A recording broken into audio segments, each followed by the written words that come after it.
that was 2021 no and more costing sir ene management no enye Boakye tia security alarm system or my bay on say almost say that alarm system now in case of emergency a better trigger alarm am will be and who say emergency be ba no yes battery I say since last year be seen battery one is CEO Kejitia Mr. Ira Emmanuel Edmond Kofidofo one a managing director battery for alarm system oh my me say some me can say Ghana National Fire Service a state institution but me it means me metina me too futuro ngu amansan. Now let's get to this issue. Ye din komo bebre ko wie say my payment plan ana omudi tua adwadifo no e default ana say omutua na the new tariff increment na ba na mo ye ma show mo nti say omuntua kra ana ebo na amutwa ma say omuntua no e na bebre ntumi nti a afia kodu pempen so say almost atoto shops ni amai me da say so afra say busumi ensianim na electricity company of Ghana eba be disconnected power eba kegitia at that time no na edwadifo na siginaye afene busumi ese yentua enyinama hoden eka no na electricity company of Ghana eba disconnected power no say omani nyina hu say adenti na mu yusu enyinama hoden na mo si muntuaka nti ya say okay ese edwadifo yetua say sika no nti at that time ye nyina agitu mu say ene that 13 months bill no ye nche okay it won say ye che no sebe a create april e marketing man na nuanu bi ka say kan boarding ebi mu so accuse leadership no say adenti na mo ka say me ntua mo kan ho na ma e kana no aboa but at that time ye ni electricity company of Ghana cottoners ye agitu mu say e si etua eka okay but ye nso ma ECG fo hunu de ntia e ma ye ntua no bae all because of one bulk meter na e wo kegetia no nti ye ma omu say in as much say ye pese ye tua ye ka no omo ye tiase say omo be spread e ka no ye tua the current month ni bill na say that period na so yetimi tua kakra soso na omo spread no that's right e funny but nam say omo ka kire yen say omo ye prepared say omo be ma ye meters inti say e ka na ye de omo yetimi tua 60% of sa ka ni mpo a omo de meters ne beba me kai say ye di san komo na along the line ye tete ye ka no ama you say emuan ye dira afra say bosom nkruni ma PURC increase tariff no by 20 something percent. 27 e buona ye tua no esa pejai because around that time na bills are na a package na e hover around 400,000 304.56 39 na e hover between 395 to 400. Now September review ni buy no e peja de call 497 almost 500 eti ehun say senior KGT bills no AC ba no un say that time na review ni buy no threshold no mu change bebre un say 0 that say omo ni bie ni 0 to 50 no mo te so ba 0 to 30 enti sa hwe sa threshold no mo de buy na e ma KGT nam say nyina use one bulk meter no e bo be yet ni bo be yet and a two KGT also say commercial area unlike the say bianca e fie de na eti ebo ni be yet ni ehun say enka esu ayesu bebrebe nka nkrankra bia woni meter ka entimi nko bom prekope emye nko trasa threshold na eye so astronomical ma ECG na che say le unya kwan bia na watwa ho no omai enti ama bills no ni tua no ayedin amadwadifo na ni tua na ayedin ni nyina amani could you believe say between the month of October and November light bill no eba 491,011.46 ye peja call November na November about 384.21 from 490 no I call 583 it between a space of 1 month no I increase it by 92,000 plus 92,000 372.75 pesos. And there's a new increment which is December 20. Mayo. And sana January, Say February 1st, 29% no so. Thank you. Hey. Any mini baby to me. ECG bills are by. Mini about ECG current bill any.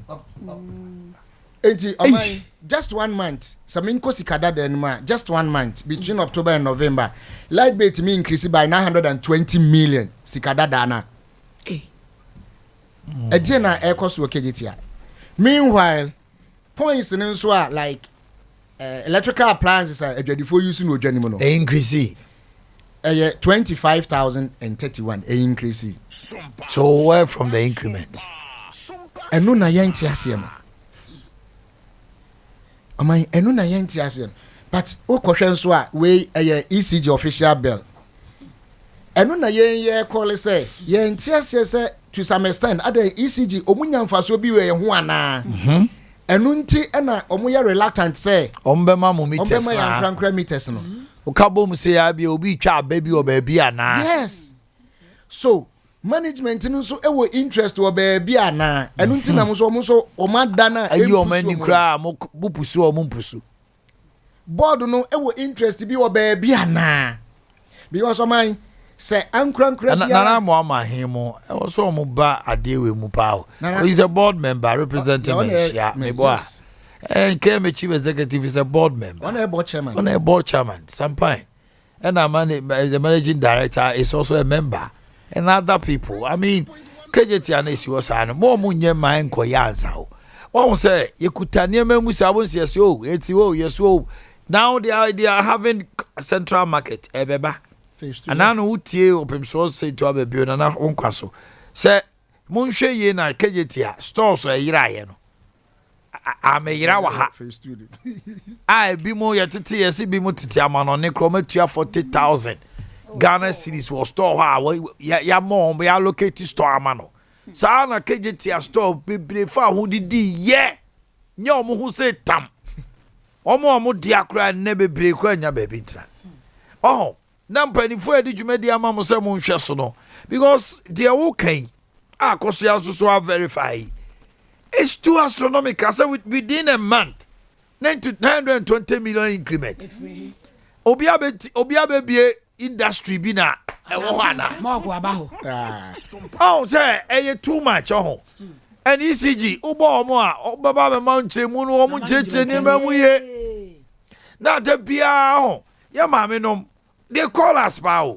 Omanhene KJT sika omoji e wo electricity hono anu odi sika de bia bra KJT omo na tua adwadifo no omo na tua ma ECG director na omo de management na omo de akọ bill le ba ye unse e wo so anye individual traders no e ba management no so e ba management it's management na bebu no top ti management na be chedi obi ade mo no e be se ho ne agrek no because management no na bill no yes ni aka kire o say omo check ye no who use a certain watts enti who shop no utia 200 we tia 5 no omo de omo sanitation any service charges no akeka ho enti won say o bill no electricity bill no wo ho ansana service charges no cleaning any cleaning fumigation security o maka ni nyina bom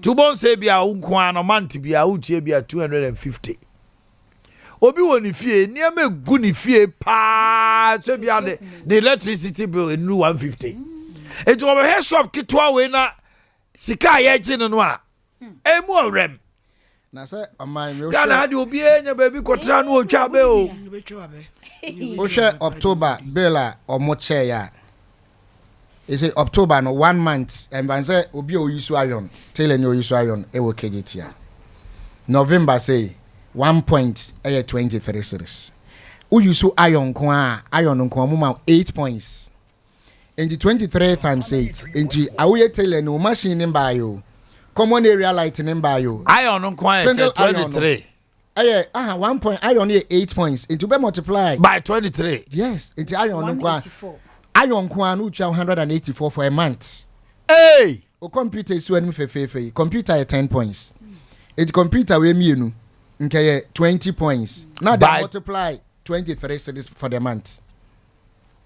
Almost 400 and something. Just 1 month computer and me light being other service other points not the normal points was sir. That's the system. The price of the points no is too huge. Why? And no na ye fight say senkan krankra bia nya ni meter. Auto the prepaid. Assemble. On top prepaid ya on to me so ne kanea. Na people so what am I doing was I don't know mu to be susu nya enti meters ayira o Ghana na. ECG so you prepared. So why not see ECG kwai? Because I can't remember say you're regional director no. Asat August no catch so omukra no your trail letters they call Electricity Company of Ghana. Can you stores this here they occupied yes. Ye busa manage omuma ye data there running enipa team more than 6,000 out of the 7,200. Na ECGT omutimi a supply 6,000 meters. Eye ho adwuma ma wo mo a sika ECG benya o kejiti akwa eya de keto mo di bi ko ba bi o so o mpe obi nso se me wo hini me to ade demand ne wo ho o se me nton what be da me to ade ni pegu so se ye to se me dem bo afu mu nko me nton siga bi an ton fo su ekro mu su ye fata o se me nton ono aba Efata o sire. Ona so ton. Segu. Wa sha ne ntade. Easy jivo susu na house of it. Na asem na no dey. Problem no any say. Yera sampan mo say o ma bie tender. Omo pe company amoma bebede.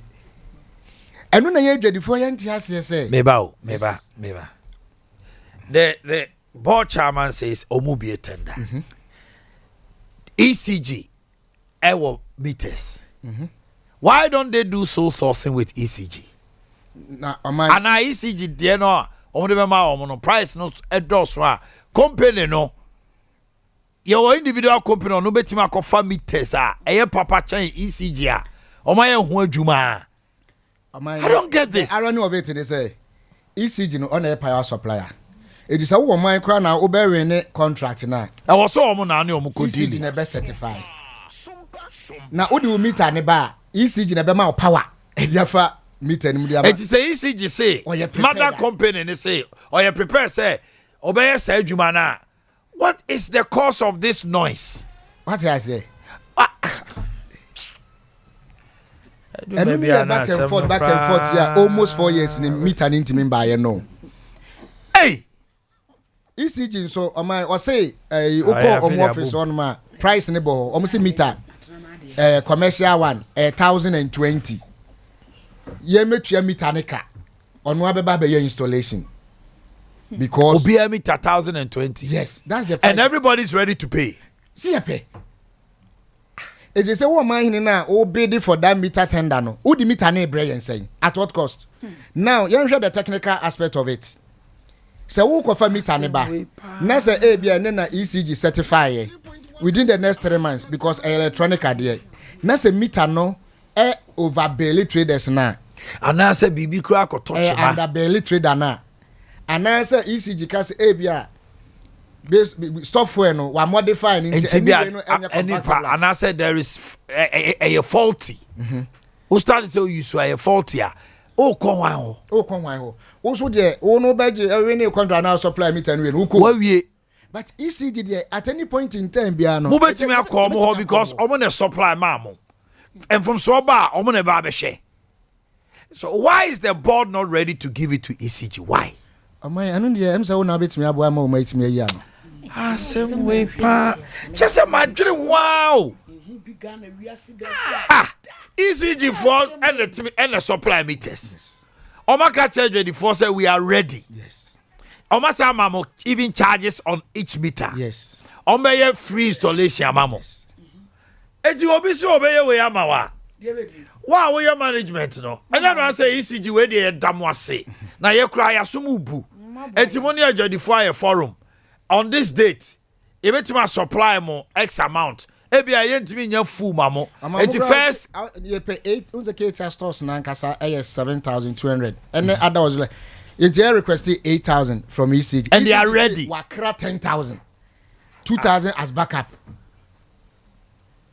Yaw. Akwaba. I am speechless. I am speechless because I don't get it all. The head and tail. Ejo di phone nyina ase. Ye permita. Ana ne Sompa din komo. Oso oba na initial tender no nsem bebre wo ho ne ade. Sompa ya na akosre ECG for. Ena omo ka say omo be so kane ye nyina ebo abaso. Ena ejo di phone so omo hwe animu a. Ebo na eba no. 27% near the no September, October. No. A peja omo ina every month 570 something million. No, 92,000. 92,000. And I make yes, 920 million. No. Emma says, no. Yahweh. Yaw. So 29% in Yamayo. How much much 29% in Yamai. It's Yabeka. They can't. Maybe I started to talk about some cotton few. I contact me question me be busa me when you say say ye expansion a central market lessons be ni yesua from kegetia ketwa na you see and because what compare a kegetia land size and then to central market so channel lessons be and yesua dia free mu going forward ye expansion yes central market yeah what they say lessons na be kan but you see baby e gina sisi a akutana me twa o madwena si so the solution ya tutu mu say came a lusu revenue me boy yes eti but my question is if ECG is ready to supply and give installation what free installation tia almost on 10,000 KJT here 8,000 they are readily available to supply and even do the installation for free.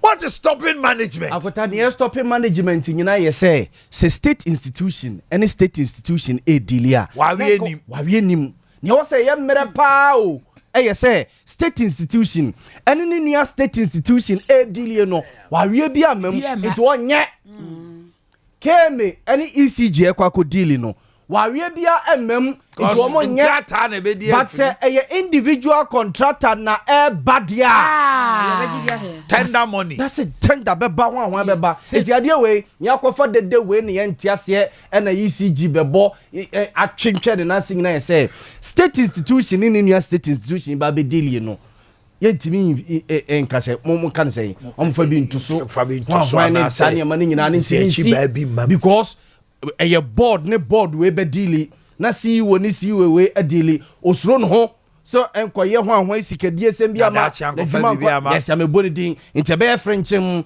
so therefore any e be kwakope a private contractor at the expense of the individual no so a omu hunu amane no na tie akonta senye saa keme for me kasem foforo nkyere yen say mo ni ECG fo akodi nkomo akota kane no ade we start no na ne ye tete ne say yes meters ne do so dodo ECG fo so mu ntimi ba ECG fo si ye betimi because contractor no kra mo kwa akofo no oba baji meter na fi ye ho o sa baji certification that's it every year ho yes ne mema kane na fem yes enko manufacture meters ye ECG fo ye ne meter no oba baji fi ho etiesi ye betimi KJT Adea Akye ye nim so say 9,000 you say 8,000 and then na prempe me who say yes 7,200 yes so Adea ade na si kwan Adea ade na si kwan na waka ni wura obi ye bi ni na me aba be duru ayi akota iti bi de he ye puma mu ni taka siese tie ni akota me de se ne wo ka ayi wo sra to na na Omanhene anim no na de anim so ba bibia mu a etwatia se na ba bibia mu a etwatia ye besre na se so won kran ya ye besre no so omre kumase ne ya ene ne kire oba de we besi ebe din di amayen na ne ye besre so akota we de ye ayi na no a kumase businessman adumfo etutu omo shop mi na asante hima ne friend nana no no ne omo kasaye no mo ko bi shops no ye besre na we dey say anye enye ade say bia ekuo no na agiga so omutumo individually na eya mass etira kota me sese na asante ma na dwane ne dia onfra sampan se sampan ye ECG for ne say ade no the meters ne beba e de asem biu mo fa nko mo no mu mi o mo store me the prepaid meter ne ball no mo a bo so me so mitua 100 cedis ya emfa ho se meter no se manya bia ngusu ne se edu enye wasem electricity ni free na beje o service charge na beje that's all wo de o se chinchira me na me ma electricity na matwaboa ma ta se mo e pa anti by force adey yarante ade na ko bibini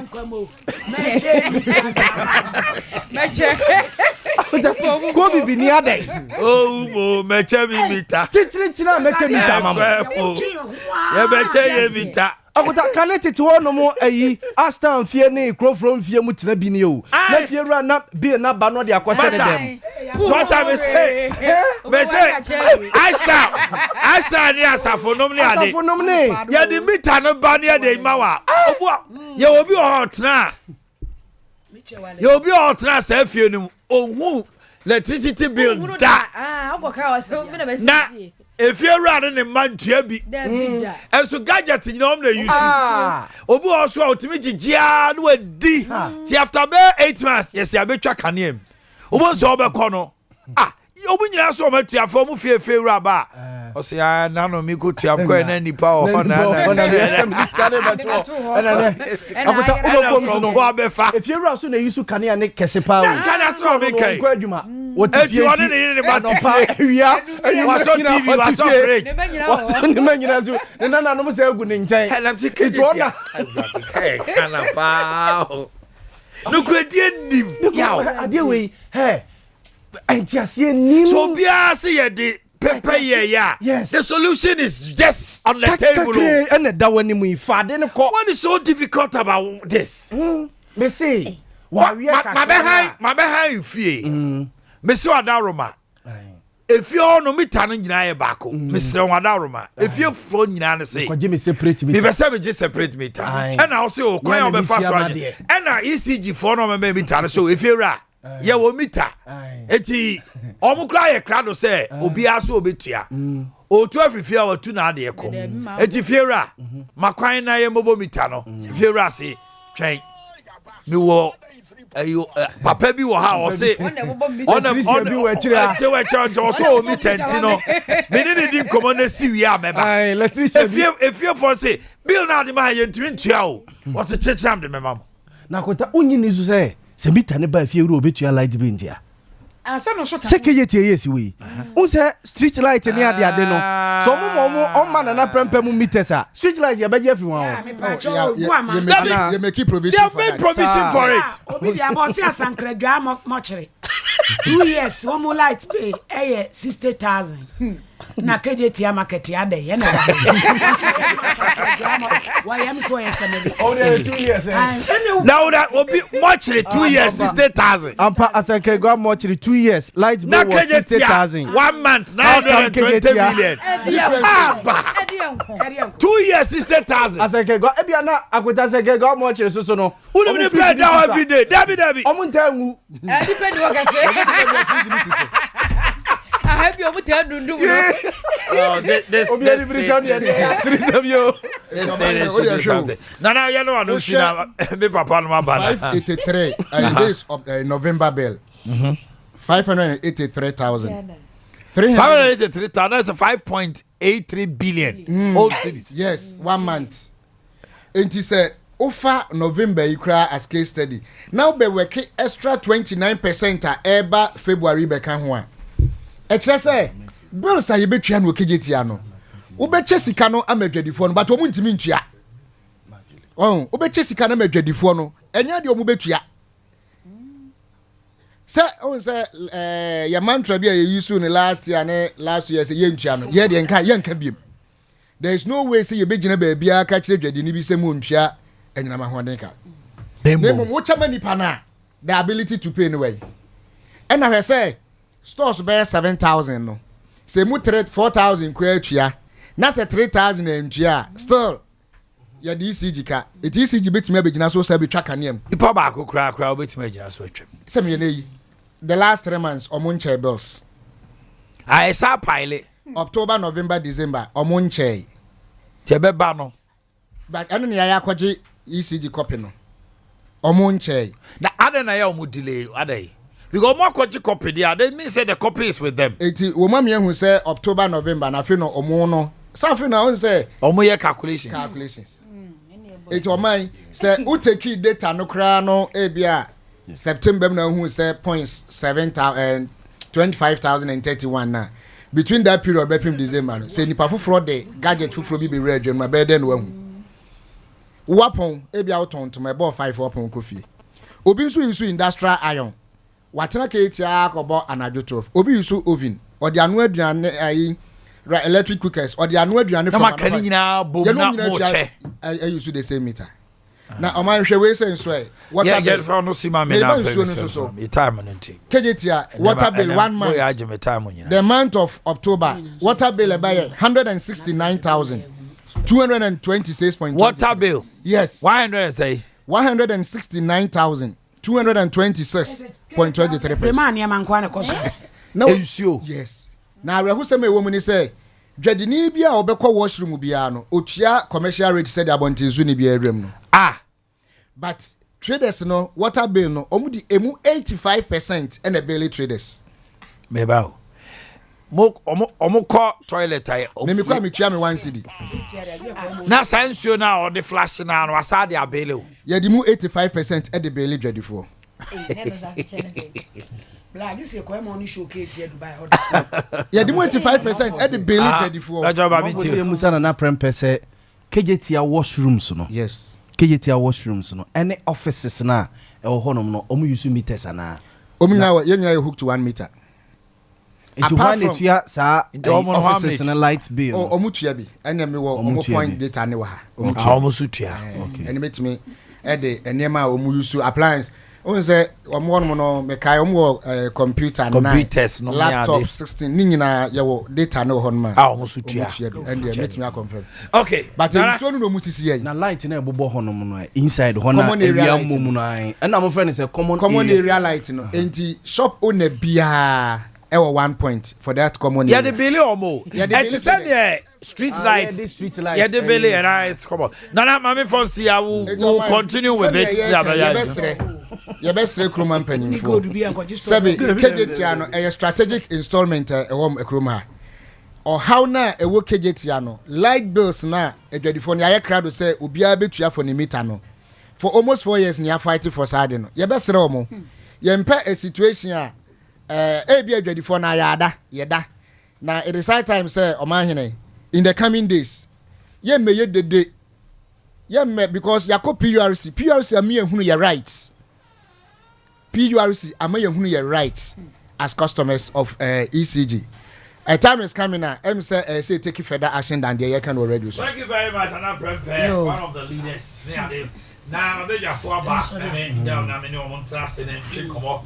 Now do say trust mame apostle munyina montrase mame e be bond issue no ne abedi pa na trust mame ya be bia ye de e be kwa kodru na ya koyenim kakra na komodie na joso abo no ngotwe apa ho me to do sia apostle me mo ache mo akwa ba na mpom to say Bejesu amu nyamedum bibi aboko oyin poporo mi hoye ya da oba de ase akane aka aka ban modimo nana do say now some pom to say bibi aboko okay and you ever bond ne ho nsem no baby akodro ye raka no for ya tanra on a bond individual bond holders no share na some of the atudwane say office technical committee no be hwe na to say zero coupon for 2023 na omo kan no they will change it they toss me enu so no or say they will need 85% approval na eno betimi aboa ma IMF nkita hudie no omudie no edimu na oma formal committee Catholic Bishop Conference say aban no he should walk the talk na numu asem say individual bond holders no say sa no kan pote say omo nka ho a ene onfa ose enye oyo eno so eka ho pa abetoja a quick one we will look at it brebemua on the presidential and parliamentary primaries of both parties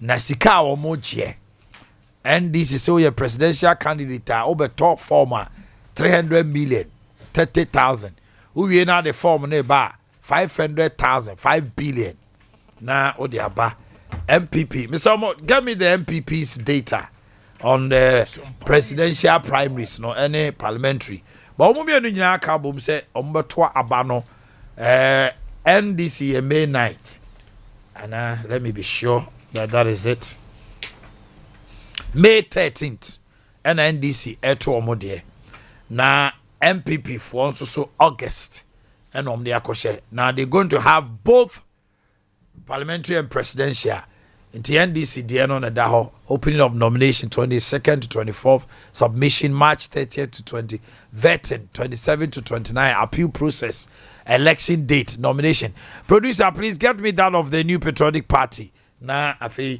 the intermediate discussions in year okay me producer mama sote say nana do say also person will cast up bibi kakrafa MPP upcoming presidential primary so meba on chain but me birthday quickly na me ma kwan na me ntie kakra na afi yenko yanim happy birthday to Ata Kakra of Edwinase Efie Kesiem and na ya wa da sister Florence o Agric Nzima enti Ata Kakra Edwinase Efie Kesiem and na ya wa da ena Juliano Poku Mensa ukunu ne Felix Apia Kotoka International Airport Wasi o mautin kwa mu nyina hwe be so kwa airport a bia o panifo no nyina mo hwe Sompa na wo hwe bia hwan e de be bio na hwe eya nana di say mamenti o de na abeso kafa MPP primary si ho tiawa na yenko yanim so me de nkrabe ma anjefo wura no enne ye mi ye ohene menye sebi bi party chisimeti akwa stand election bi but my party bi awaya member of parliament da member of parliament MPP edimu that's right member ni nyina me ka ho bi sebi me di chairman da ansa na me bi di sebi MP constituency chairman achuma beja okay sabe na ebu akwana na ye sabe ni enchem ntina barakasi nyina ka ho sebi me di no be mfie nwotwe ansa na enu kran so pa ho a papa uja kuma ka so president edi me na me campaign manager oh okay na from Port Boaten so ka so president edi so na me campaign manager yewura kofo dia na president kofo dia me ni tu kwan ko ba bia me ne no Mrs. Asma ne sebi ya be ma no okay nye bo de chidomo ye ko ba bia e mo jan dia ya ne wom but sabe dia me ntimi nka ho nsem bi okay na ne mesre ne se the when pi neba ebi se ye primary sina nsem pi ba party ni mu na party nyina akra no nsem pi ba se ade kwara mfaso o mpese o mfaso no bi fi se eye na bia ne makakra bi so ho a o so mfedi ye din kan no ka de no se ye beto abase no a ya ne ye wo sitting MP so ho ene ye wo mu so asabe be bi elusu party elusu elections no orphan constituencies no enso wo ho tina na kidi ka ye orphan constituencies no ansa ne ba be ye sabi certain MPs no dintia na e bi e basa no wo se wo munya wo mo wo sabi wo mo orphan constituencies no no ehia more type e ma de ho be kire nipa na se de betumi aye ne yato abama wo ne ehu ansa na because wo mo ya adadafo ne wo mo de obi ani wo na nsesi aso ne me tete ye de se ye be kan nyina bomu aye ne prekope ai na August so wo so de say ye do se ye kan nyina bomu dia ana se wo fan constituency ye nyansa ne ye kan bomu dia e bedum rebe no parliament pa ye nyine pa man go ade because when ye nim say I was some call rounds na me compare because obi tia me na so na nyire me honam anko a me so wa hwa ne anto aba ma me nti ade nti na was some parliament no obi no tifie wo no contest me no de o kwana o tu call rounds no hwehwe mu nye nyina timi hwehwe mu afi ne ekopere nti eno na party bi no no hwehwe ni ahwe ya ne ebeduru me bi ni nya empty parliament obi any ho copy. Now, sir, this has been the trend all the time. Say, Can you know antisa? sir, Na make say. can it be almost parliamentary? We are some to presidential. No no ho say na make can. They make can say orphan constituencies. Yeah, two and we. Hey, to no we candidates. And sana Ya beto certain MPs. Sitting Na MPs. enso so ya dan tema e boa certain MP ne de hin. Adaroma. Me can say boa sitting MP ni say on be nya problem. Because obi challenge you ofi. Yes. Wa bre mre no so ye no. Was any mre so say obi free parliament no. On contra parliament na ho na be call rounds constituencies no. E be dum rebi no no ho atire. No, nane. Orphan constituencies no. The ntia e bi omo ye ne sa ne say e ho no mo no. Omu ni ayi ena mpempi so be ma na DCs a omo sa constituencies no. Ena na e ma omo kwan to bu okra na bebre okra na contest in shedan koso. Because omo fi say DC you know why adwuma ho no mo onim amanfo no nti na omo ta ma omo gina. Adwira say kai professor e bi ne ko gina he ba bi okra ye ma on contest omo. But we no Constituency bi wo ho a na ye unique. Unim say constituency had here enyem stronghold. Nti say DC bi aye mu adwuma a unim constituency ho. nti e ma ni nyina. Nyema ni nyina. Nti na bia bi te say ni wadu bia se wo hwe bia bi te say adwira secheduma se a wo kan ho ase. But see how MPP a there's 137 orphan constituencies me boy. Yeah. Omu ni MP so ho. So omu koto anu wie. Ansa no masa beto another 137 a. Omu fi say ye nyina ye nko. Whether orphan or eja 200 and you know omu kan omu nyina bom primaries and presidential. Anya sa no masa no. Nyame kan say timi ye. Kane no a ka 137 na say be ye ni nipa wo parliament. Ombeto anu awie. Ye ombe yom campaign anya ye selection na wie.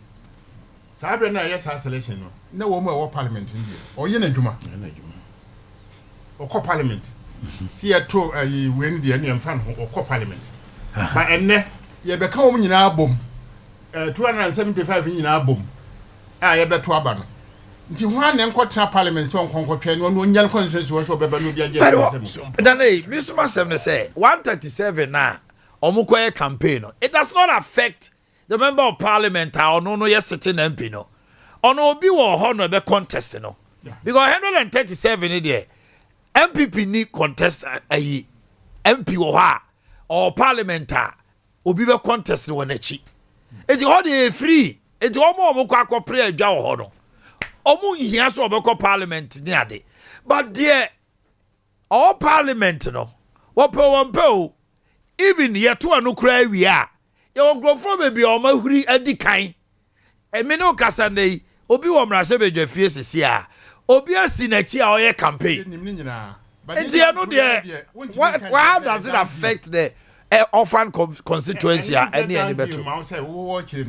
Obetumi akase obi contest mi tie dan de nti ne mentra asem obi ma media konwa mfi mi semu se de mi ti me pesa mi kyense sa abra na aduro ne de oni ya no a wo no office o ho no no pese o ko biewu a o pese o so contest bio dia o so to 10 constituency no ye adwuma to nkotra parliament so ko ye adwuma o parliament. But that has been the trend and first name to say yeah o fan constituency wie ansana ya be ye o ma o parliament no disabre nyina ye o fan constituency no so obi baba be contest mo me na asema mo ka no menti ase o mo bia gran contest no me ba cho mo menti ase yi ye fa no say 137 constituencies here e orphan ma MPP yes o mo koto aba enti ye new candidates ada say bia DCs e wo ho ne say bia o ma hyehyɛ say ye ma DC bi o ho nko gina. Wow, person contest and contest fine. Yeah, we. You want another 137 now. Omo de omo eja. It is now on the same day yet to abano. How does it affect 137 no? Because for me, 137 no more yes sitting MPs no. Already, you on crofo mo contest o ma. Omo gu ha ye adwuma. Ma won kwan e ma you anim say me contest. Okay, then now I'm understanding you say 137 no me sitting no. Party no see to it say they should not let them suffer. Abra all your party adwuma no. Ye man crofo bi nyi o manim dodo wo ho. Eno de o ka me no be adwene. But they all fan ne de. Sa na ne ye no dada. Se de me o chi mu sesi a. Na ye dada. Dinda be ka chi o sesi a ye ka um nyina bomu no. Se ye ka nyina bom de ne ekoya. Obia tiesim. Obia tiesim. One of the parliament, close to parliament. I feel prime is there. Where do you mean we are? We are brave. Or from Teen near Koso. And yet, Tierney say, Nidi can make shit here. Yet, Tierney say, sitting MP no. Ten be a so one kind or support government and more yamra or ye be nechi dampine. So, nechi a dampine into be open the tunu. Or all the time nafa say obe undo no na say kokoto no ntem ma sitting MP no lusu pe eno ano party na gu on constituency omwa ne common fund ni nkofo a wo hwe wo mututu school fees ni party nkofo a wo mo yi ni nyina omwa ntina ma party no akofom nti eno de nke yeto no akaba busumi nsia na busumi nan ya okay done this August okay eno yeto I get you now go say okoto no August na say me lusu from August till I was say me see me 20 till 2020 me nya kra didi akọ pension to 2025 no me fi party no kra na mate wa kire mo mate good in terms so no emwa good na mumu no ba bia ye offer no ye hear more time to campaign to organize to no ntem okay no monya kwan a organize akum na DC die na wo kan ye no so no party ni tena se bibi no hu se leverage so ka se DC for no enko parliament ya obi eni ho betumi apo mo because go school down was mia o grade road was mia we se ntino wonya upper hand ntino upese wo ye MP also resign 6 months to the date no ye be election no na ma this is no be brand man you mutia we sabaje ko wi ase o mo sa so sabotage MPs no be bre no ena me kan ona eno de obi ba be sini so no yi nani ahye no ono upo ye be ma resign busumi nsia na begina ya semo so na woni MP no wasem na wo kote obi na wo to no ma mintie apostle no o baby can tell ni dika no meda nanane Mr. Boakye senior anopei ene ya wada umobie ade nani kama ono de partisan structures hunsem ana abiso me yidi se dudu amemu no de nyina so baako ya ne gina party if say untumi enya dudu amemu wo bra ye ni party ahodo a wo mo ye won hyehye se ne be ya wo mo bonto a be nya di petitu afiri ho no mbe so man ni mu a wo matima akekere man no amaye na ne ya na ha me kakra ne se wo mo akwadere mu te se nananom se ya wo mo ego fie na ne ya wo mo consult wo mo so mpanimfo foforo no aba no the party NDC any MPP ni party saka broni ni amane man konkan no oni wo mo a apon adwuma no ho agro evi so mo hye hu na onhye hu no mo wo no wo mo tie akire nanso wo mo tumi hu sade we mu de we wura ha we befa ni nyina kekansi ani a Ghana na di hu fa so on se nka we no se ni die mu a kanya ha no wo betena de amane wo nom se anamo na mutuo na nye o na mo hwe ni we kire se party ni hyehyeye no duru ba bi a wo mfa bi afutu enya dwuma enjem atano okano ti emfre umpo ni ebusa se na oluma humpo design enje basa the best way ni say such a powerful platform and so ultimately address situation ibi an nchiri mbeba no motime hu ni say all is not well amansa san bi o ho a yetimi a yentimi de megina ne ampanifo ya kan so appeal to major parties no say wo mo nne wo mo ho saa mo ye MPP mo ye NDC a mo nne mo ho saa if you say mo nto abone mo nhihye nyina no ebe ka ye ne a ye John party no ho ene ye ka bom yo kekere man that's right and there is so to to ne yie wo ho fi say whatever happened there it affects the country that's right and then yam pesa make timetable for MPP presidential elections no and so yeah nomination Monday 17th to 14th August, presidential. Submission and filing of forms Monday 21st to 25th. Vetting Monday 28th to 31st. Okay. Appeals 2nd September. The election of is on 9th September. 9th September. Okay. Now, I wanted the fee, presidential no fee no. What you have given me is parliamentary. Nomination form near 5,000, and a filing of fee near 40,000. I say more. Okay. Wadaruma, when you dia baby na dia ba. Sikasam no a ɛwɔ party dibre sɛ obi kɔyɛ mampanyin ana obi kɔyɛ MP wɔ Ghana ha no. Media, my personal view na so dodo. Papa, emumu fee say presidential. So you Ghana, obedi Ghana mampani. Now you see between 5 billion. Now see unya. You have no business coming there because most often than not, no. It is expected say, Mampenino, you should be able. You should be able to bring people to support your vision. Obama, oji $1 create a pool near Scadical contest. America. It is a democracy or more $500,000.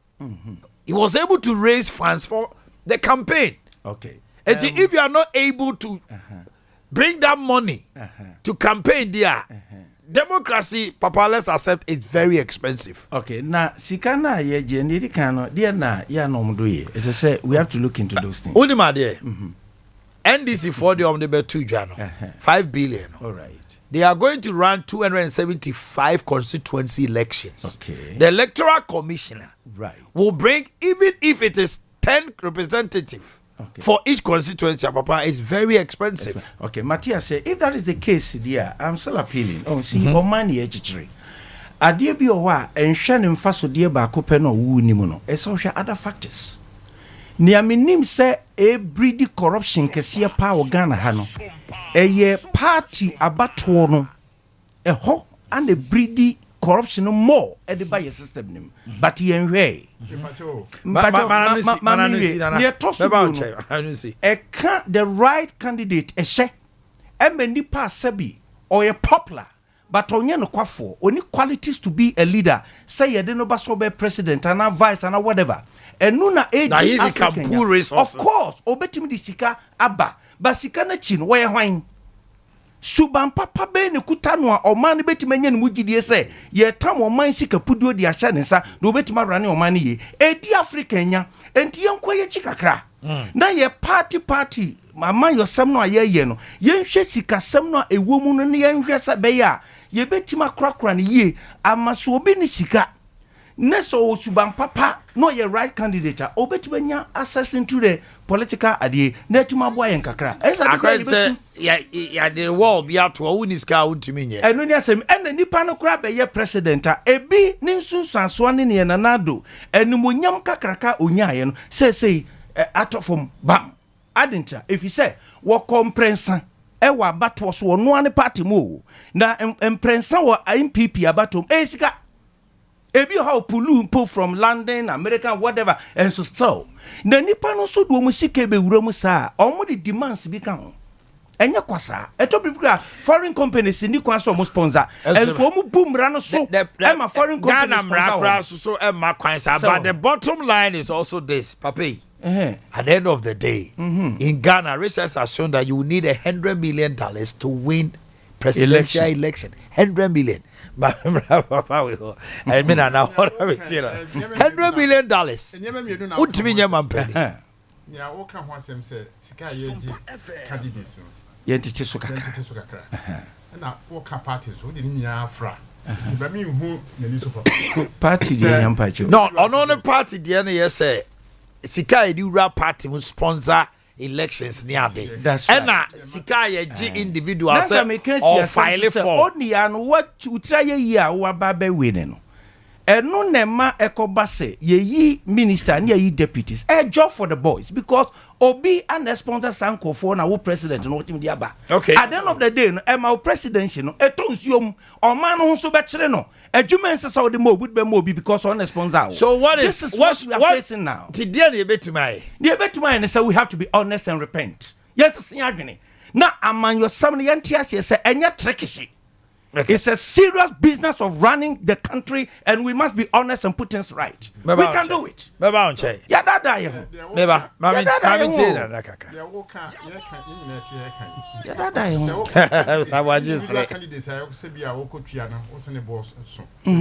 Yes.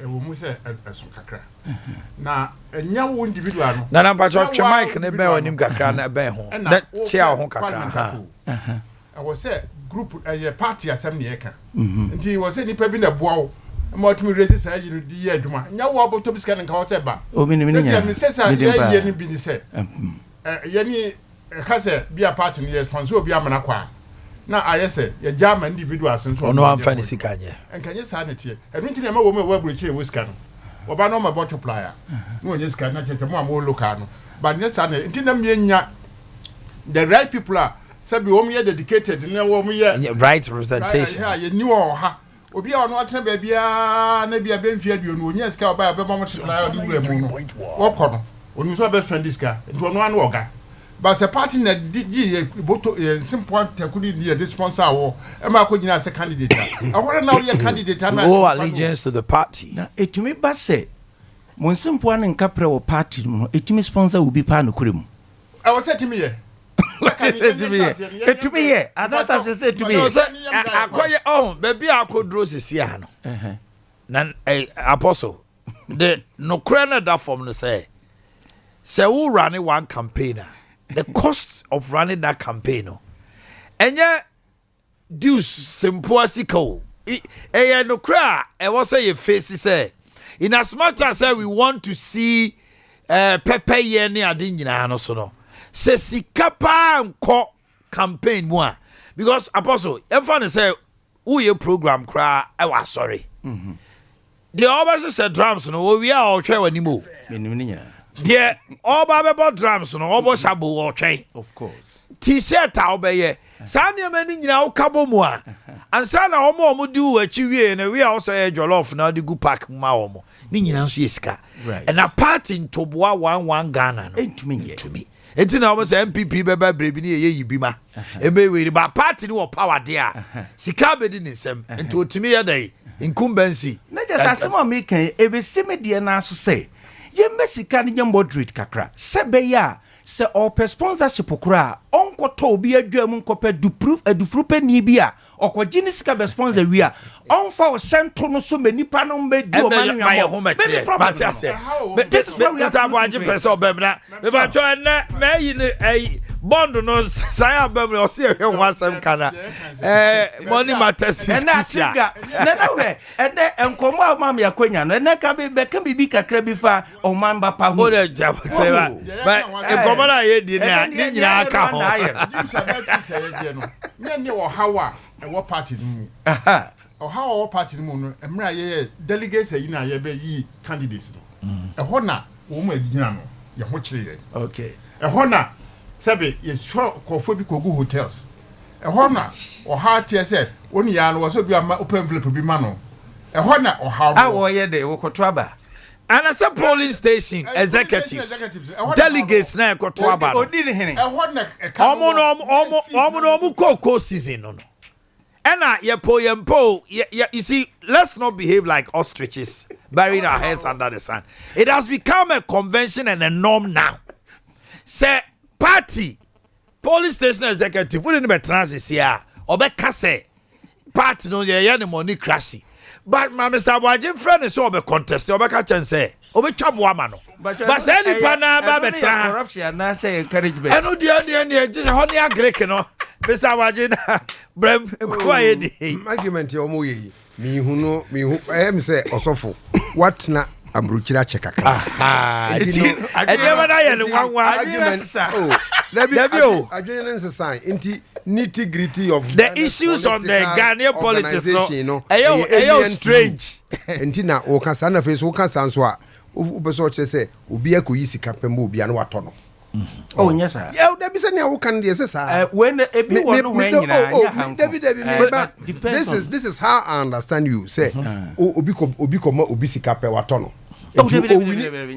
enti o wini power ono oya adi o ono obema ne minister die ono obema no ayi party mo do die sana o kire sana me meti ase David sana me kire say ene say sika no pacho sika na wo die di kan abamu no say e wo influence on kofo so die that's the meaning and that's the truth nothing na di me nchire mu bie na de bana me kire say senka wo ha enka no kresa David senka wo ha enka wo used to Ghana political organization and the trend no dia trend no dia anka won ye surprise yes e de nkofo obre atue sika obre mekufu ada wa mom bi nkofo obre atue sika look from kusa ye kura obi kura be ye ku hoping say oye ku no wie pe or the aban ne be ma certain political party eduru so no wan fa ma wo tani gensi no e wo Ghana ha example so many.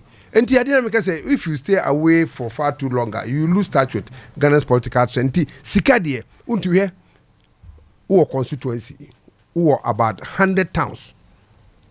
So, I obey campaign who until be zone no be 10 towns. The office wo anko 14 bosumi nsia who ka campaign ti anopa bia no afele no mom chop money no for driver nenam ne bonyom. For pretty 6 months to election, ni nyina yesika. Unkwa untimi. Enti wo sponsors. Sponsors ni bebre ho a omo say yedu ko MP na obi oba me yesika. Na emom no. Obo ma they buy into your vision. Yes. Ena sanity ena. Ndi amoke kan nyina no. Ye wo mi krom ha. Ye de hye. Esaka hene sabi ne ba no mi. Masuma himfie pen ba yesempa kani ma ye kyerɛkyerɛfo ma teten sɔre enye ne amenti bi da ɛna metie na ne American say ɔman atene ne ntim onyame dom ye ne a enye yie ye push corruption too much ye mbre na say that is my bottom line. I agree with you. You make sure say sponsorship no dey ho na the UK kura bi no ebi ho you won nipa do sika sponsor candidates but omo make sure say sponsorship no will not tend to be corruption. That is what the corruption. Of course, until you pushing until my justification way to tell me say as if I don't know what I'm talking about. No, that's not what it's supporting corruption. No. That's what it means. David, no. But what he is saying is what he is saying is and you're so supporting corruption or now. It has been a trend that akoswa. Though I agree with you, say. Yen limited no yen moderate na enquire to say obi pe part baby obi 10 cedis ye moderate obi so 1 million moderate it just say sika no in most cases you know as a politician no any can say influence war in your decision and your appointment can you me can you be that's you can't different make but it cuts across your political domain nyina obi age no atom. And to change it, you know, cool kura omoko ya promise soja for no. Cool kura obi techiri. Meboa. The tea bi nkwa mankwazi fishi. All right, you boss dey here. Boba me meet ba kura me. Na ye kan. Boba me meet kakra me ba se na ya share bond no so nsem no. Integrity Care Services for say one more the quality and affordable home care aba. I say, oh, mame, da form, abusia bi da form, near be koswa. Doctor's home visit. Your nurse home visit. Your resident nurse, or better than if you have a share busiano, a share mame, say be our pra, or so me and Krobi man, or your beya ufia mano. You on your friend laboratory service, you have a funny, mojani BBA, say, unto me nanti, or here physio, home physiotherapy, ya the machines, baby, nutritional, dietary management, or what the old Diana say, Ober Pusu, a humano no afraid, 0246 2707779.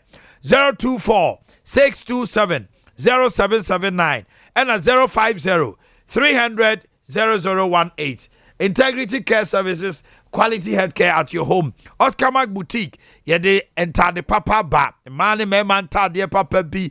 Men's suits, ladies dresses, ladies bags, perfumes, kente and toma, bracelet, chain, khaki materials, outdoor, belt, wedding gowns, men's shirt, ladies top skirts, any watches. Yede enkwalanta de mother care no baby bar, baby shoe, baby coat, girls dresses, baby wardrobes, baby walkers, carriers, electric breast pump, manual breast pump, bottle warmers, any nkwalani nuane ahodo nyina da. Prempeh the 2nd Street, yene Sokoban Station di hwanimu.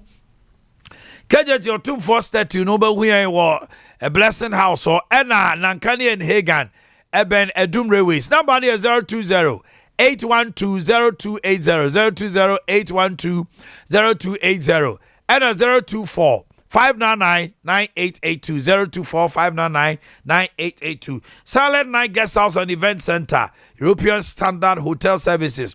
Uko da on my moduani di kama no pa beg with breakfast. Serene environment, garden no. Ubet my wedding parties, outdooring program be up so no. Live band weekends sutia. A drink beer up assorted food, both alcoholic and non-alcoholic. Sunday be also omutio special sujina. Off IPT Yanchina Sequence after police station next junction. Ube or friend 054 094 2916 054 054 942 916 054 094 2916. Okay. Integrity Keepers and Montessori School. School here, school. What they will back out to Bofrano. Naturally, mobile dot. You say divine knowledge. Divine knowledge. Kwalano Totofewa crèche, kindergarten, primary, and JHS. Na akwalani suadia your extracurricular activity edu omo femu. Make a traditional day, cultural day, professional day, table etiquette and kwalani suadia didie kama. Ongo gunu wani masi color day and a sporting activity, football games, badminton, tennis, nyina echem kwalai. Na BC records no dey educhem wedding Wesley Girls High School, St. Louis, St. Monica's, and a Prempeh. Afei, Presec, Prempeh, and St. Louis, nyina. Yedi kwale kuguo kama. Wodi owo dia na abubusa and so ma he dey ntina me fa me ban ko. Hwe. Egbasa kwala ni kodi dia school nutritionist a onim kwala no bia aduane obedi ebeboa no. Ye wo counseling session and kwala no say kwala bi wo fie na evia abusua no kra tokwasem bi ni ade na ya hana single parent bi divorce bi aba ye wo counseling me man kwala na dwiri mu ata ho afei finished ICT lab ye wo conducive classrooms and a normal class size e di chen kwala de mo musua de free number ye 0547 107-443 0547 107-443 and 0553 408-898 0553 408-898. Uba we are a Siabua North behind Snit Flat. Nyenchenya se kwanso. Sanso so na Bremen UGC last stop. Yeni okesi di hwanimu. Na ye koye nimu a enesa. Open drink papa no ma make kamfo mizo. Na ma kamfo 5G di amount. Unya mizo drink mixed fruit papa bi mango ka ho. Na obubo bia utimi se wasi piesita. Na mizo so ope bi ato a be kind supermarket. Sister say wa wo achimodan Mama Esther supermarket so ena bawa supermarket ni nyina obenya bi ato. Afa tie mi Apparativo bitter. Drink no ye kama. It will taste. Now bobia ye nipadua mo atwuma. Na ye the herbs. Ene ye fruits. Ena ye de spices saya de aka ho. Enti te se hwentia ne akakaduro no ne sa ne me ya. Enti unuma ye nipadua ne mo adwuma papa. Non-alcoholic bitter from Italy. Open doso put to a friend 0246 270-221 0246 270-221. Okay, yeah, to drink komo. Na yeah, che. Abai no say and say what technical committee or journey and commodity no ho. Baby akodo ni say the friend of zero coupon for 2023 no almost on betcha sign. I face so almost wider consultation and wider engagement. Is it enough? Say what say ma individual bondholders, insurers, banks almost on sign no omunyina atiasie. Say baby abedro no everybody should help. Papa Mamisha say for you. That's Omanhene. Yes, I see, and send your jeans, mo yentimi kura na wasi. Anya hwe na yemre into the apparativo. Oh, they are call you mama. Oh, okay. Chiro. That's your bibrebio. Weye aban no bondo ho asem no a aba no. Bejiri se ne kwa so ano no. Ne amemi huni na esenka oye o hyase ntem. Okay. Me hunu ne ntia otrasia na fe nhihye bia ofi se wode beba be bom ama banks no ne financial institutions ndi aye adwuma ekoye bibi ho fi se bebia beduro no yepo yempo ese ye hu adwuma se be ya eni wi asisi kasem nhihye no ye de ne betima gina yi oh na last year se me kan se patapa na ban no ye no nchinde no yada soro ne ehunu se wache technical committee so mbedima wiem ne omanfo adwendwene ne yahwe kwane aban no nyamfaso ni institutions no nyamfaso individual so a wo ye ni nyamfaso ne kwan so ano ne tima boae ne yakuye nim enye da na setena bekoye yi amoman but BBC a osi ehunu kwan esase ye faso ade akoto beba na yakuye nim ane yakuye no ye bia chinso kakra ne ye bia chikara de asomdwie na de aba ne nyina gina nipa yankasa wahu enti mejiri se ne kwanse ne mu technical committee ne ka no o mane me bebere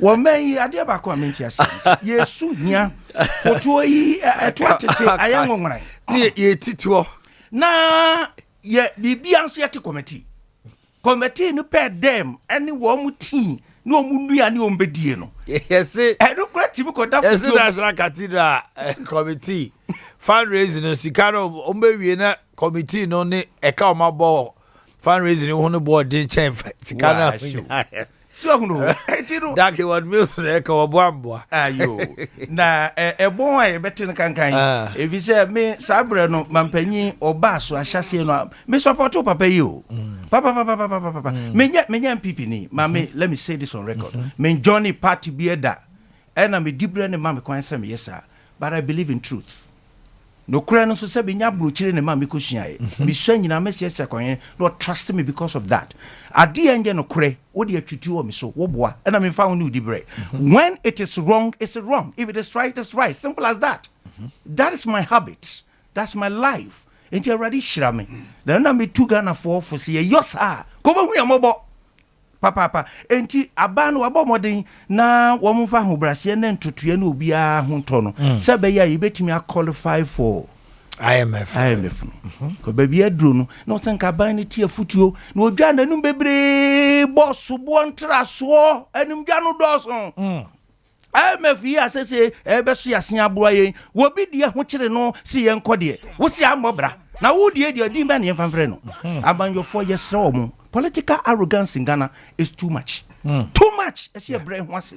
Ye hwe ka say tieti ankofo party ni nkofo binum. Esa etu ba bi na asem kire wo so a. Wo hu ni a wonye. Ebi na di na nado amemu akwache tight corner. Wo hu ni a onye no. Kasa ne koso. Leso kofo ya de wonu edu ba bi wa ya no si buo mpam kye wo. Man ka say ye. Na tu atwa.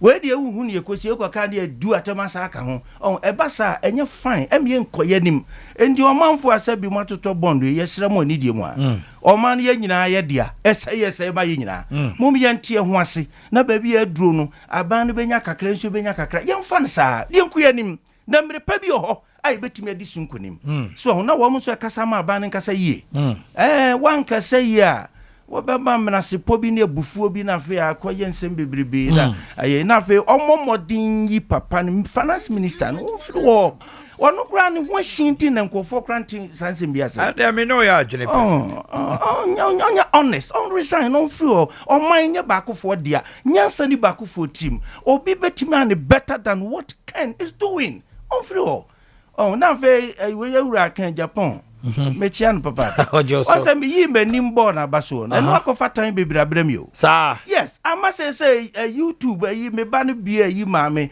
for video jamin tanko e be say 3 days ni won attack me you all the videos I be okra in for politics ho social programs activities are made years ni nyina wo yevro so why are they simply because say of course this is what I believe. Na I don't know be see or no so support to be added on the omuko attack. That's the point. And when it's a just say we to go shut me down who to what I know is what I know and what I believe. It's and you feel say the Japan is the right man for Ghana. I don't want Ghana. Yes, and I've written an article 7 reasons why I'm giving my support to him. It will even benefit MPP. So much future. So then why the attacks? That is the point. And now ya make catch Mr. Nana say yengiri yan won ya educate public no ni adwene kwa yen say Ghana de sa na de atrabulu kira ense santa. Thank you. Say me two abrochire for say omo sorry a wo muntum na popo madwumanye mo discuss politics on say o makoma because what is going on here is not what we hear. Are you wrong? But that's it. Mr. Abaji, my member on check. Let your man say. Maybe say a question. Bond there, and currently interested in also. Bond.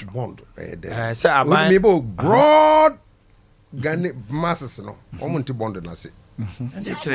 Oh, sentina maybe so on the program ni tina mpese or the bond no ba what is bond and benefits and at the current rates was what ntiamanko for any abre no. Chemu. Debi una we your program. Hey. So me friend ba se fa oni die bra. We are resource person. Et me chemu a. We are resource person sinam do buy. Say what for topic no. Maka ho asem bebre but e bia wo opinion no. Bisabaje uteme. Bisabaje uteme. Me maka bondo sem bebre wa ha.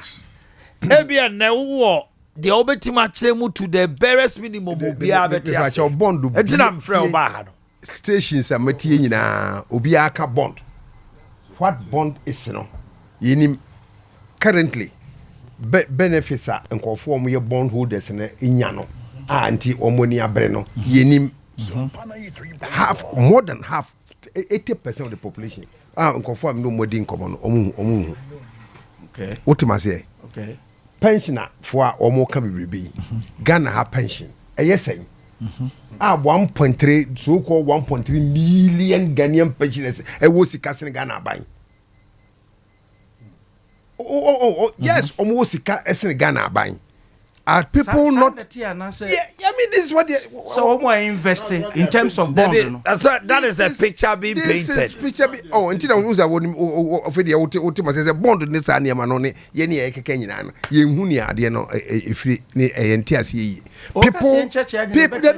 people are painting a picture bi say bond holders no pension for ultimately say they what say pensioners wo mu yaduane wo mu yade ka ne ne mane manyina afiri and na make us a Ghana government pension kwa otua sen and na emu pensioners etumi abo aban bosia to that particular figure ultimately okay so what it is why don't yes people bia wo mu ateki neighbor Mr. Waje yes sir wadaroma metima church bondum aban eduru me bia eden a oba public say that's right me puntu juma ne me ne bia me hia no hia sika bi that's right oso me nsia bia me de nsi hu sei ese be ma afi no e bia ni nyina no metima ma 10% 15% 20% onyi mfiri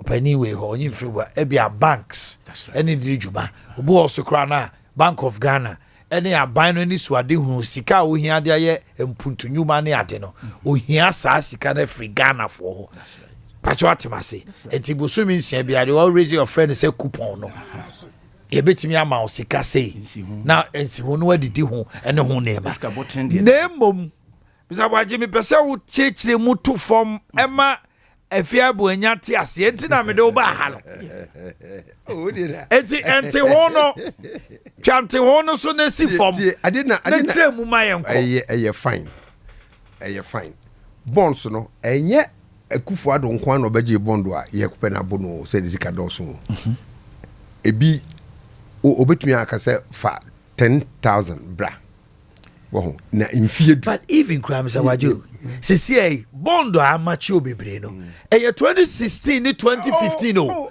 me ba eye abanda da no me nyabotre ntina wo je ka won sisi no obi anim sɛ kufu ado na kɔbɔ debi oh me hwɛche sɛ nyabotre ye de se yɛkɔ ye ne nkɔfo di nkɔmɔ so bo aba nyinaa no ye de bo kufu ado ne kanifu yata so mo na kɔbɔ bosia no me nya we kan no come into that ɛna ama wɔ no mo ho akyere ampa enye omo ɛnyɛ wɔ no ma bonds amateur ɛyɛ 7 year bonds well baby abi yeah. atie wasem Mr. Boakye of Penny Yeah. bonds na amateur sisi ya ebi emfie nson ebi emfie du ebi emfie nwɔtwe emfie num okay ɛna asɛ mmerɛ wei no ɛna abɛso ɛwɔ ɔmampanyɛ Akufo Addo abɛɛ so okay oni kwan wɔ so otua and the challenges bi aba ho a ɔno ne brɛ so na ɛsi ehwɛ ne yɛsɔ sɛ yɛ di jawa ne dia yɛde gya wɔ ɛde nea asoa mepɛ sɛ mesrɛ agya boagye ne sɛ ewiase yɛka sɛ woyɛ nimdefo a na wobɔ bia nea wowɔ ɛne nea wobɛtumi de abɔ ɔmanfoɔ nti ɛne yɛka ne saa now sɛnsɛm bi wɔ hɔ na sɛ akwanya ba sɛ wo a wonim de ɛsen yɛ ne yɛte ha ɛne wɔma ɛwɔ abɔnten wanti man fa nkyerɛ sɛ adeɛ ne we na kɔyɛ sɛ no no ɔka im sɛ yɛsu yɛgye na no nti de ɛma no ntoa so oh kyese so also wɔde ka kyerɛ m sɛ ɔka no ne raise question Ghanafoɔ nte aseɛ sɛ bonds abɛduru sesi a no ɛnyɛ ɔmampanyɛ Akufo Addo na akɔbɔ bosia basically we know we don't need that no a lot of people don't know. A lot of people don't know. I'm telling you. Upa kusiti ko bisa omo mutoni wa say what is bond? E kwa ba ne fa so akwa bond. I said Obi anchi na do abobo sia na aboso ne ntimi. Ade na bond no mo fa mmerɛ twi kasem. Oh, there been say ne bosia. Abai bosia obo temamufo. Ya ene ya kan ya kan twi. Oni ya kan, oni ya kan. Esa ko kan brofo. Me ba cho. Ya baba kasa ndos, ya ma Mr. Boakye the floor, Mr. Boakye kasa. Obeka kire wo say meji usika 10,000 edi ato ho me dia ye adwuma mfie du na mfie du no emu busumi nsia bia no metua nsi ho oha mu nkyechemu enan ananum ena me dia ma wo 5% kopem se every year na be 10%. mfie du no beso na opa na waje usika o mpenso a na ato aso ebi ye mfie nson ebi ye mfie num so otat say bosia ode bebo wo no na eba wo se ebi so ho se meni ankra ebedi se adwuma no de ombedo so dodo enti obi anko ne bank ana onko bond manager for we no ho wo mo odomodin ba graphic im no mo nyisika no mo nyisika no mra ewo na ye ni won mo ndile wo wafa ha ne no na akoswa ko na de ama ye nyina ni abre ne se ensi hu a yetua ma bond holders no edoso dodo wo ma we mu edoso dodo sesi amene wo kasai me fa say another name or ye de ama ye treasury bill ye the same type of bond arrangement and ye conference and ra me kwa 84 days omo ma 31%. That is dangerous. Very good. When the be adwuma sesi no nyame boa me pa na me nya 200,000 koto a ma ko tena fi afi busumi bia meje 5,000 teach headmaster of secondary school Ghana house busumi bia you calculate it from 200,000 2 billion every month I'll get 5,000 too much setting amount for Russian bills this year. Me see people are little bit innocent about certain things benefits and conform akọ derive free mu no oh de ate obi ho kotua ne sika okoto bond no so the 10,000 ekoya ye tua sika man be 30,000 aburu so kra na we see here ase ne wonya sika ni di eno wo twa bam eno wo ko ha ba bia oh ena mame sranka bibi kakra Mr. Boakye amamani agisese senka obetimi agina se konchakura ne nsem no enkoye se okasama ban aka mepe because we're professional on say send okasa no ne professionalism no you know ono ngasa ma ban o me ngasa ma ban ono say kasa sia ade ka menya amani emi hunu be mfie du ne bi ono ngasa ma ban o ma say no training nsem no ya na du me bia oye mfato say abanda da say ne sie we za weti to anya careful Ogasa Maba. Minimum, sir. Me ba cho me ni ma de. Ye mre tete ho no. Yes nana. Mane wie yes a unya floor no. And also flow. And my salmon in the I had a man for anti Minya de balance. beto opɛ na interest. Na Wo de interest ye number. free ye be 5 Aye. Unya de beto no obi agina me nkasa bi. Sana koso. Da bi o. Oh no. Just Assemble. Uni ma de. Assemble. Baby o ni be go free no. E be chi obi aba. Oh, that's the point. And also the man is a good communicator. That is why I come here as a panelist. Mimi ye nyina ntimi money and singing from the same page. That's right. That's I right. chance be me do them hakran na change what I want to talk about. Yes, sir. Just to make the thing interesting. Mami too. And people to consider. It's about to us now the education that is going on is. Obi kutia okoto bond be 10,000. 10 years ago. And fast forward di no. E be 30,000. Okay. Se see e buy can say oh I didn't do so nti afi we de ye ho akere nti fa fi che ne no kra na afi e ba ye betua ama wa kopem se wo yi bedru so no boy enam to duro enam de hwete ma school fees onam ye say na okofa edin bi se wo ye pensioner Ghana government pension for a yakofie sika se ne ye wo a ye betumi ato bonds a 117 billion Sisi oko control na Canton General the pension what you man for the past 5, 6, 7 years quite saying. What we are talking about is just more than the Ghana government budget too. Yeah. And should not go under Submarine politics. Politics ni niema no enko for koton ono dan e wo mo ba bia na mo tie no. Ho interest in what form and what mo bo chire ho no mde nyina beto bonds no mo di bonds yield no eso na me catch oh ye me ka hanka me bi chire ho enra me ko baby bank bi obi koto treasury 84 days omo otua 70,000 next April obeje 75,000 hey otua say 70,000 700 million next April 11 as a 12 or 5,000 interest 70 no tia and this 3 months time or 5,000 at all actually bottom to over 5 billion or 3 or 73 just 150 million every 3 months every good every month biano or budget 5,000 to come on every month 150 million. So 70,000 or 5,000. 70,000 or 5,000 every month. No, every 3 months quarterly. It was our miensa. Or 150 million. There's a quarter biano. 150 million. There be quarter biano or budget 5,000 cities and I say 50 million. A good bottom. On your juma. Untimasi. And the sanko for no. Na kodon ton mu fie e wo abrochi ko be si dan wa ha rent obeje sei ene hu ni ma bi no odi abetok aban no so abodam e pese o ye project Ghana for so si ye ntua taxes ye ntua last ye ko ye research wa ha enkofo mu Ghana ha nyina no obo so mu tua income tax o mu 2.3 million Ghana for what I say your workforce of over 12 million people we buy you be asum aban nye den wa ye ka kwan to entice nkofo so omudu musika be ba no onye bi die adwumanti no no amount that interest am making why ne betua ene Ghana ha na obetimi akọ 70,000 aye adwuma enya ayi bosome miensa onye 50,000 so misinformation no bia no nsankofo sense kenyina abaye ho me yedi o bank of ko making e podo no ka chem so onya miensa pe onye adwuma enti ebeye den na private businessman okoye kokofu odi 4 years na ebeye so obinya sika bank abono bosia mfie 9 ansa koku no bansa na watua enti bank bia e ma bosia afe no oje na ahisem kro omu se ukoji January no so ye no afọ 1 year no frase etew loan no be man wa chem dum yenu no frase etew enti ama obia ye trading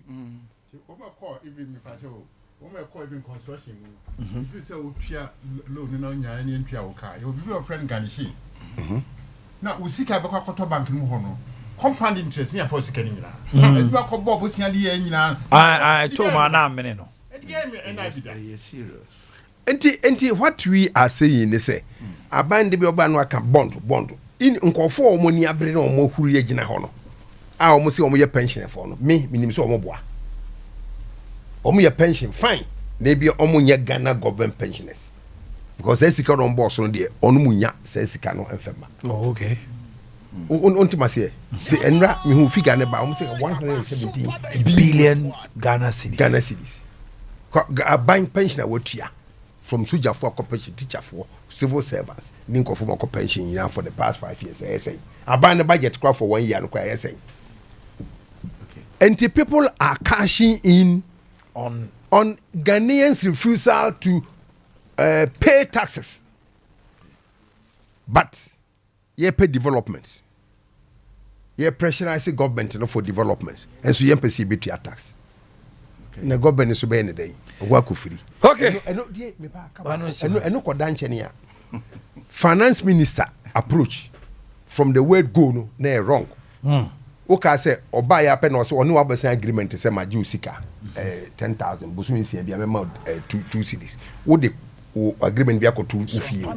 O change no wa amfrɛ. Yes. Wo de ba ya pe na aban advisor, number one advisor, legal advisor, attorney general. Kachira will say, "Untimi yesa." Next, say, decision it was taken outside cabinet. Yes, dangerous. Very dangerous. How can you? And now they buy, and we must say, "You are afraid here." Mesan confess from no mwaka. Afraid here, wa wasan ko reverse bium. Asan be nyina kaso, we are make us mintu ahwe ma omo de. And here, man can ye. Yes, I know can. Yes, I know. I mean, they just say, are we under one man rule? As far as our finances are concerned, or what? People back on the details. Pacho, Nana Beba, Mammy Tiawana. Madam, Sanya, and then they have lunch, he ate him. You, come on, Mr. Boakye be Adea Sono, many Ajihopa. Na Megidi say a buying bonus, and when seek a Gia, a tax a hoodron. Share. 2 days ago, me call a Jesu. Almost the 3 months light bill and a buy. And no crown a questionable. Me who need to see a trauma light bill a 3 months. Oko Jimmy Tan for free to be the affair. Just a year. What's me essential? One. And now, because you know, make you know more bears at 10 minutes. Any pego almost a system now break it down. Oh, yes. System, any panic critic system. Ena ya your mind so yan kwa chiripisa enti osanke di manual no e bata whatever system are creating and it's a way failure we fall on this because at the end of the day the government need money. With him I went back with almost 8 million OCDs. Me can't tell and say I don't have time for you because semi jina 1 hour me boka wo beji sika free mu ho e dia koma ban ma ban na nyesika machine asset me fa sika nko na me kwa na me kodi a na sika wo bra 8 million me 1 hour na 2 hours I make menya be say 10 million na me gina ho say me di brew na say delay me time happen wo bank me one simple example me call transactive business wo bank bi wo New York me call ya me tenase no no me di be 10-15 minutes e ho no bi buy yes no business embe de na me kan de me no so I didn't know what you buy no amount of $10. Okoba no amount $10. Sefa ko didi watch it. Well, on my wait that will be 3 hours now delay so ECG. The who ne enchechere who. O sa kwa kasa. They say omo mu jira ho no kwa. Omo mu Commissioner, one be di achi. They say omo mu delay ni kwa ka cho say catch yo nkwa na apentamo. The program here fine. What we say that we feel. Mami monkey to away so na say yentimi ko ya nim na ye di achira ye ko.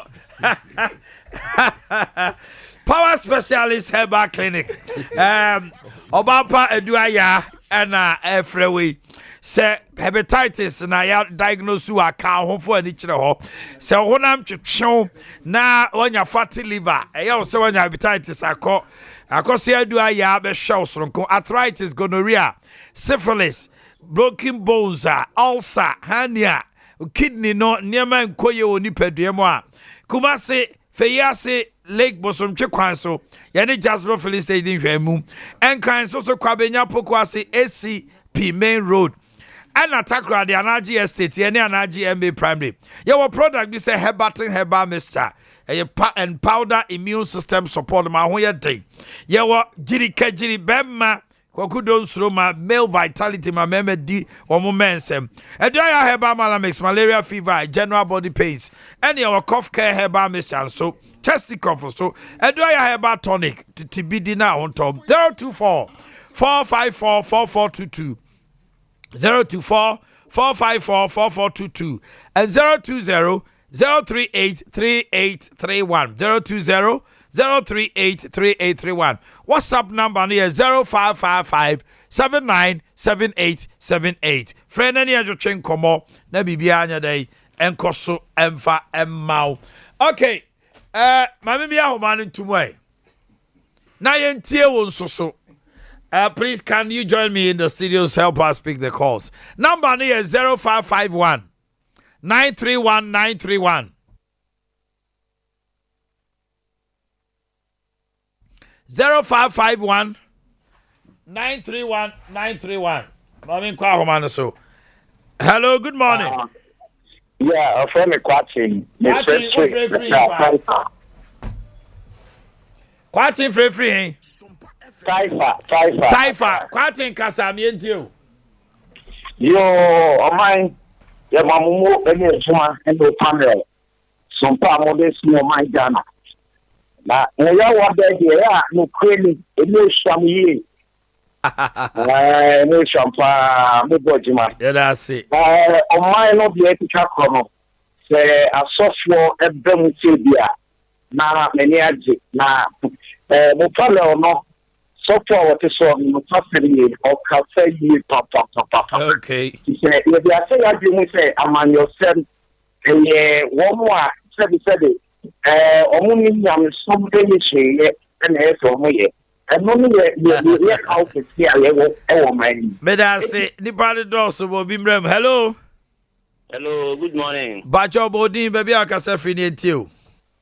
Omanhene me fami andimula me kasa free atwuma ko phobia Aminti Andy na ye kafa bond no ho ema ye papa ka say obi de 2 billion ekoto bank ya nya interest na month no 5 yi ye ki loan ewo kofubo na we dey a year 1500 every month bia no utua things say utua 60 cedis a month. If you compare, now it's a bank and plan in your more. I think the police can better one. Aha. Magna more in the product better one. And until the moment you have also ye na yanka. Mate, hello, good morning. Hello. Hello, my Bacho Henye. Me didn't use them for me kase feda ngoma. Oh, Sukasa. Me bo mpedifo no mudi djube ya baso pa. Na de me se ne se aya so for ma Mr. Boakye kasa. What? O ma den kasa na Mr. Boakye nya bo 2020 no mai. But we can't trust of. It's a good show. Me that say thank you very much. Hello, good morning. O kasa kama. Bacho Henye. Pacho e premata Raymond. Aha, Raymond, free hey. Pacho me kasa frata ante mampo. I ain't one of Raymond. And a paid year, the program is a very, very nice program. Thank you. Now, the person can say, interest rate, idea 5% or 10%. And a extra by saying, 20 interest rate in a soccer to idea 1% or 2%. So the day out my phone now. Thank you very much. Very positive contribution. Hello, good morning. Hello, good morning. Pacho Henye. Omanhene Pacho friend Charles. Charles. Huh? Na dia tiene say. Sa bond na Mr. Boakye ana okra uchire mu no. Me na metia say na metia say nwi pre. But someone say me say sa na do plan sui. Said not knowing say 9 years necessary take 9 years this will be sika wa dia koto no wa di si ho se bi mfiedu de magim sika nyina dia brosokra aha enti se mfiedu no enya nso ya wa di ni sika boten no bo mo nsi hu no oje That's right. Yeah, papa don't the kunku pen so they ba Professor Ahmed ne John Mama. And who see kasa ne kind of bond is say no. I know. Me pese mo che mo me ati asen say. Akrati samono se broni ko den kasa no duru ba bi na say o kabofo ne antia. O hwese obeba family party kasa na say. Na ka da ho aye nyina ya ka ne ya bore. As you say the chana ko shi ni pa ba akofo. On ti mesrem wa mo kyerɛkyerɛ yɛn paa na ɔman yɛ nimie ɛwɔ nneɛma bi mu paa ne sɛ nyɛ sɛ bi a ɛyɛ ntɛm nka meka asɛm kasa bi afa business premises ho wɔde yɛbɛka ho asɛlɛ wɔn sɛ na Mr. Wagye raising concern no na akɔyɛ te sɛ asɛ a lot of Ghanaians today feel say bonds no yɛ nanado bosia. I can tell you for a fact say wabobi but ne deɛ nu hɔ koraa sika bɔtene na nsi ho na otua. But bebre sika botna aso Mills and Mahama time. And aso sisia sa sika botna also but one you careful a better to say because you the idea as well. And you take the liabilities and the assets of the person you inherited. That is the situation. Hello, good morning. Hello, good morning. Hello, good morning. Pacho Handy. Pacho, mekasa fit mas ba mbese mebu yidin. Yo, yetiu. Pacho ka bese after program me no dim komo bi pa. Yo, only after program no afre why na. You see omo so. Pacho Handy. Pacho sir. Mekasa fit mas ba mbese. Yeah. Me Pacho utie TV no. Dum TV no volume no why. Hello. Yo. Hello. Volume no I was road do man conform the NTO why. Yo, good morning. Morning, why dey? The patrol from your side. Free he. Me kasa free dura. My NTO anope. Patrol me contribution kasa me wo e wa sama mo kan so no. Me say born na some na na e kan no. O say ase obia nyi ready some ko person ojitu. Me the cost of finance minister and people have no trust in him. Okay. Wow, the president won't see him or my phone air like they are not ready to also assist him. Okay. Think on bet not seeing your my phone kana. Maybe who knows me my dream no obia beja to mama. Thank you very much. This is a message from Reverend listening to us all the way in Accra. It's a perfect panel. Thank God for Thursday. Kudos Omanhene. He said, Mr. Boakye rather must educate the Ghanaians on bonds. Omanhene, fantastic resource persons. Reverend, the apostle is very inspiring to the public. Thank you. Yonko Sofo Bako na obesho haruno. Hello, good morning. Good morning, sir. Okay, Pacho, how are you? Mr. Jonas. Pacho, I'm into you. Bondi said, Mr. Boakye, somewhere, let me tell you that. And we say, the amateur mess matan, and now Mamata in the young chia. And I say, amateur. I feel amateur. Oh, sir, it is so about mini out to me. And the same about Bibusiana, catch and Sabia, and fear do a chi, and a metia, sika botnino. Never Busumi Siabiano, 100 million, or memo 10 million was so. It will di 10 million and fear do a do. And an is sick and Tiabia, I 8 years. And I buy a CO Mistro. It was a cost to Tia, and I'm watching him in Tinonka. 10 million, I'm the man Busumi Siabiano, Kafacha me. I want you in tea. And on a yabedu osisiano. Obiano wa bond omo kasano. Obiano obet makasa any bond. 3 years pe 5 years 6 years. Omo nyina didi ho. Dem contract nam no assign. Tuzu timi kasa on watchre wa. E wo se kasa kire na unya mame. Aben bia wo bond a oye. Ade wo ho. Why? Me da say. Hello, good morning. Wakati no. Okay. We're free US. Good morning, Omar. I like the other man who support Canada Japan. He is right, and I like his opinion. Let him keep up. Openi, never fear, okay? Or something catch. Hello, good morning. Yeah, listening to you live from New York, USA. Hello, good morning. Hello, good morning. Jake ni.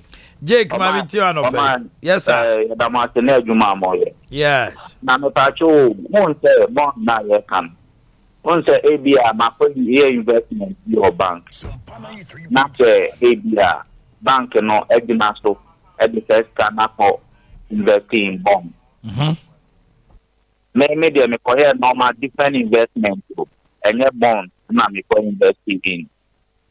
Na bank na edina that investment na be and so not the bond na be your day. And no ko investing in that. That's right. No bonds market value no aba for my reducing. And no need affecting investment no. And no I can't be na me paso. Open us to get me ama me ho idea. Okay, Mr. Waje. Say any yetiawa, woni bank no na akotems do sika akoto. Bank no so do sika ne bwako wako sikonko wako investment baby. Into akoye na investment no and how dey own fam. Wo dey say won hwemu wo dey an say wo dey ade call bank won agreement no betua ma wo. Ba ja what you say? But ma say no so bank no patch they say bond no. A market value na perform. Me bacho, mami musao. In your contract with the bank, did the bank say or the usika ne koto bonds na se market value ba eba forma obeti so ana ewom. Debi enti wono you should insist say you gave your money as an investment bank no wanka bonds. That investment no say bank ne de koye bonds eno de amfa Udi on the other side, bank ne say obema 30%. Udi me pacho say ya wo hwe bank bi balance sheet ya. Obehu bad and doubtful debts. Yes. Bibiri wom.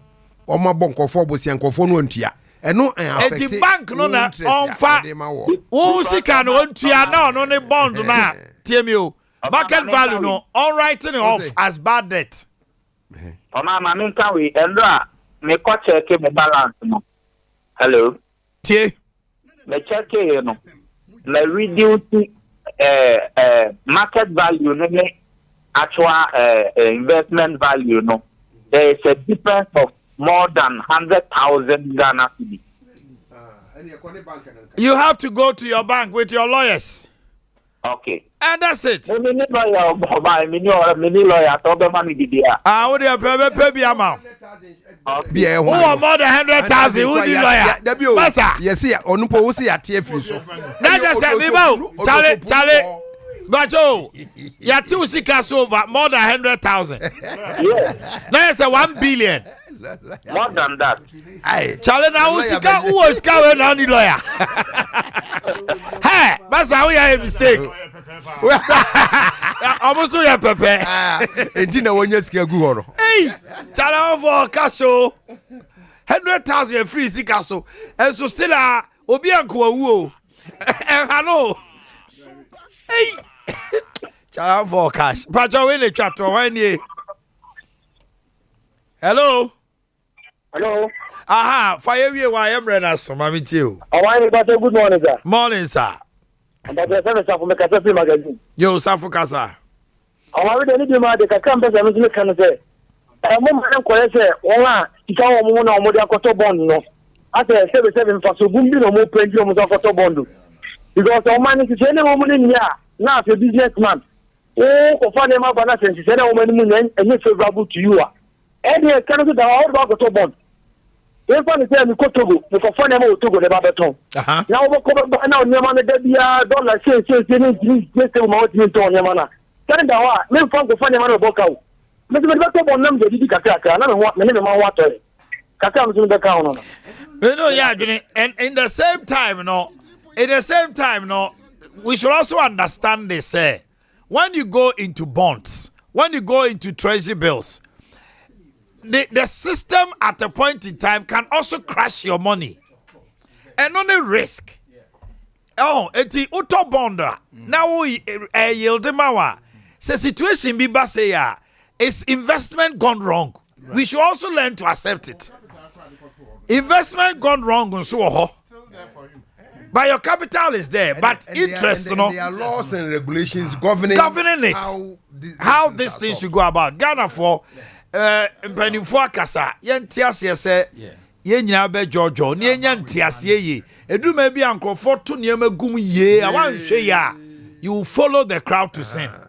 Bible also say do not follow the crowd to sin. Openi one word your time now so savings the financial structures I can once me bond treasury T-bills nominate ne nyina yesika sem hyehyɛ ya ewiase aman bia wo bi a emma omani sika sem konkan. That's right. Now ye wo nipa bi ho a BBC o mabrabo ma o moton mo fie o Ghana ha obi kura close na adwuma na o de aye bond no ko. Oh yes, a lot. And this particular issue ne say ye hu broadly na ye bond no BBC say obi akoye bi nti o ye greedy anamfa so no so ne kana tra to a over hetubi and some person ye fana no ye tu boas and they say I wanted to give a definition of it. No be sir. Okay. Just to go down say bi obi oti tokrum krabeti ase say sika sam she sign the tier edin de that so where you fix deposit say oh you educate your man for say e be boy your man for no p. Thank you very much. Papa. We hear kan ho asem no enye politics ye say MPP NDC. E kana ya boku nyina no ye Canada. And you say we track. Obo say adru mre bia wo de mre to so. Yeah. Adru a wo so twa hoka. Enti aba no atwa mu nyina no ka ya boabo no agu ho no. Ene ye ka ho asem say. Ye sre wo mu a sabi wo mu obi no. Senka ba senka wo mu nhwe kakra. Ye ntiase. Na ne ma to yi. All right. Abusia for. Mama from Sia. Meda Mr. Eric Aboagye ase.